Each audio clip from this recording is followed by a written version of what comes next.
ഞാന് കുറച്ച് മാസങ്ങൾക്ക് മുമ്പ് കുറ്റിപ്പുറത്തോ മറ്റൊരു റെയിൽവേ സ്റ്റേഷനിൽ വെച്ച് ബഹുമാനായ മസ്ഊദ് സഖാഫി ഉസ്താദിനെ കണ്ടു. ഗൂഡല്ലൂർ.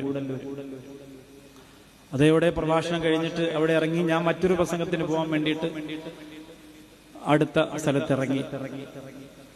ആ ചിരിയും ആ സംസാരവും എന്ത് രസമായിരുന്നു ആ പ്രസംഗം. പക്ഷേ പ്രഭാഷണം കഴിഞ്ഞ് വീട്ടിൽ വന്ന് കിടന്നു.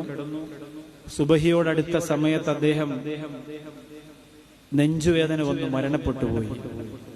അള്ളാഹുവേ, ആ ഉസ്താദിന് നീ സ്വർഗം കൊടുക്കണേ റഹ്മാൻ. വലിയ സ്ഥാനവും വലിയ പദവിയും നീ കൊടുക്കണം റഹ്മാൻ.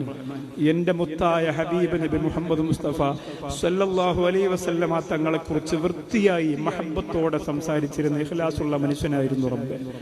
അള്ളാഹുവെ, ജന്നാത്തിൽ വലിയ സ്ഥാനം കൊടുക്കണം. അദ്ദേഹത്തിന്റെ ഭാര്യ, മക്കൾ, കൂട്ടുകുടുംബാദികൾക്ക് ക്ഷമ കൊടുക്കണേ റഹ്മാനെ. ക്ഷമ കൊടുക്കണേ പടച്ചോനെ. ആമീൻ യാ റബ്ബൽ ആലമീൻ.